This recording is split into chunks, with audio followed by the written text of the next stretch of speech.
I spent 5 months on the streets, and I'm telling you, it is no fun. I used to think that just a month or two of this lifestyle would be enough to get used to cold, hunger, fear, and the constant struggle of finding a quiet and safe place to spend a night at, but no, it never got easier. But I don't want you to feel sorry for me. Yet. Because I chose to be homeless all by myself. Honestly, I wasn't actually homeless because I had a home and a family. But I chose to run away. Because life, under strict rules my parents set for me and my brother, seemed much, much worse than a life on the streets and sleeping in the TV box. I was incredibly stupid to think that. But then it was my pride that kept me away from mom and dad. On a specifically bad days, I even thought of becoming a nun because I thought church was the only place that will accept me. Yeah, my pride pushed me toward a life where rules were much, much stricter than at home. I don't want to call myself stupid again, because it's obvious. It was one of those terrible days when everything was against me. I was hungry, cold, scared, and anxious about the night that was coming. I had nowhere to go. I promised myself not to cry, but when heavy rain started, I couldn't hold my tears back. Shaking from cold and fear, crying and silently praying, I was sitting on the wet ground in a dark corner. And that's how she found me, the old lady. Oh, goodness, love, what are you doing here? Poor thing, you're soaking wet. Look at you. It wasn't surprising at all this old lady couldn't walk past me. People generally were very nice and thoughtful and caring when it came to helping a kid. But the thing is, I wasn't nice. I was still a spoiled brat, and the street only made me angrier. Come with me. You can spend the night at my house, take a bath, have a late supper with me. I promise not to bother you with questions, darling, and you can leave in the morning. But it would break my heart to just leave you here like this. I just got up and followed her without saying anything because my mouth was truly my biggest enemy. You see, I agreed out of desperation. Never before I accepted offers to spend a night at someone's place, but it was 2 days since my last meal, so I had no choice. The only thing that struck me as odd was the fact that we walked more than an hour to get to her house. Everything else seemed ordinary. She lived in a typical normal and sweet old lady house, clean and cozy. Trusting a stranger is a risky thing, but there was nothing sketchy about the old lady in her place, so soon I even felt a little excited about sleeping in a real bed. Moreover, once I got warm, I felt so sleepy it kinda overpowered my hunger and the need for a hot bath. But the old lady insisted, so I obeyed. After a bath, we had a dinner together, and as old lady promised, there was no questions. We ate in silence, but it wasn't awkward because of how tired I was. And as soon as my plate became empty, I left for bed. I wanted to enjoy the almost forgotten feeling of laying in bed, but I fell asleep as soon as I got onto the covers. I slept like a baby the whole night. Sleeping on the streets, I developed a habit of waking up every 20 minutes because of how unsafe the place I was resting in was, but that night, I slept like a log. Pretty early in the morning, I woke up feeling like I caught a cold. I can't even describe the horror of being sick laying in a cardboard box near the dumpster under the rain. But even though I felt very lucky about being in bed in my sickness and very grateful to the old lady, I wasn't planning to stay. Before I realized I had a fever.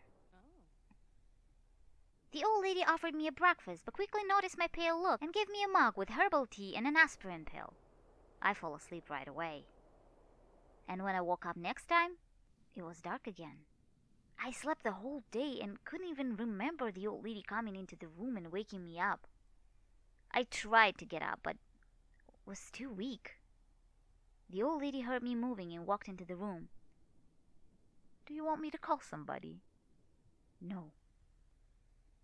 And I got another cup of tea. It was a pretty nice drink with honey and lemon. It tasted very good, but the fact that I had incredible thirst and had nothing to eat for the whole day made the drink divine, and I craved some more. And she sure gave me some more, and a fever pill. And I fell back asleep.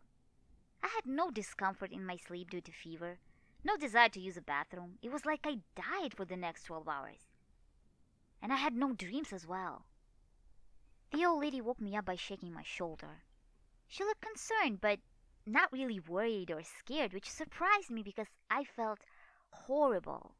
I felt like dying. I felt my whole body being cold despite a high fever. I know you don't want to, but you need to eat. She tried to feed me with some soup, but I couldn't eat much. And with another pill, I fell asleep. The next was a blur. I lost the sense of time, everything mixed up. I was asleep for the most part, but every time I was awake, my fever was so high I couldn't raise my head, I couldn't hear properly, and my vision was blurry. The only times it wasn't that bad was after a pill. The pain would transform into the pleasant sleepiness or some sort. One day I just grabbed the old lady's hand. "Please, call an ambulance." It's okay, sweetheart. You're fine. No, no, no, no, no, no. You don't understand. I feel like there is something really, really wrong with me. Okay. No one came for me. There was another cycle of sleeping and being sick. The old lady gave me some more tea and tried to feed me with soups and mashed potatoes. I felt so terrible at this point I couldn't even talk. In my wake hours, all I was thinking about is my parents and my brother. About how lucky I was to have them in my life. Everything my dad ever demanded of me was to my own good, for my success. It was his parental duty to tell me what to do, to guide me, to be strict. I missed him terribly. Missed movie nights, missed long walks for the ice cream after dinner, missed talking to Mom. It's okay, dear. Don't cry. I want to go home. It's gonna be over soon. And yes, very soon everything ended. One day I woke up feeling like usual. I felt weaker, my heart was pounding, and I had difficulty standing up, but I wasn't sick anymore. But something was off, and I felt it right away, before even looking at myself. Once I touched my face, my heart dropped, and I rushed to the mirror. If I was still my old self, I would scream. But I turned into an old lady, with a weak bones and heart problems.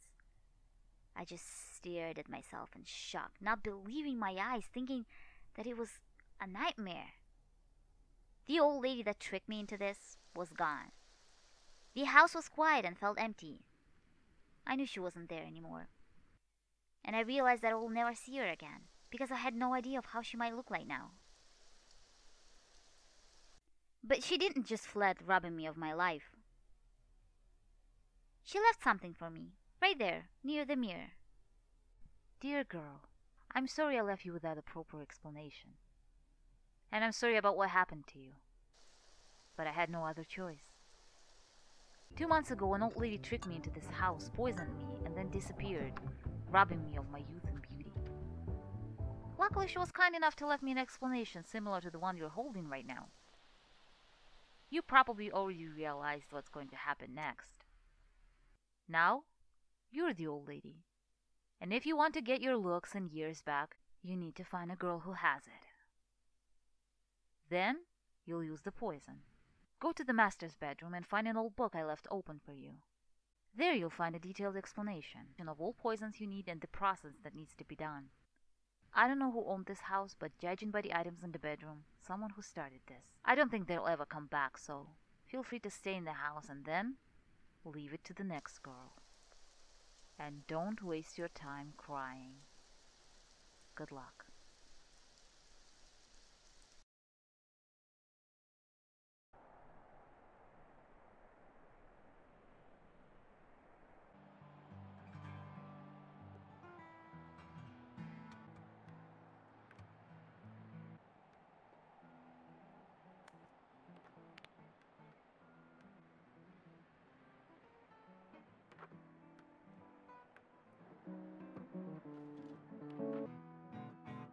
Would it be very hard for you to accompany me to the Forgotten Hollow?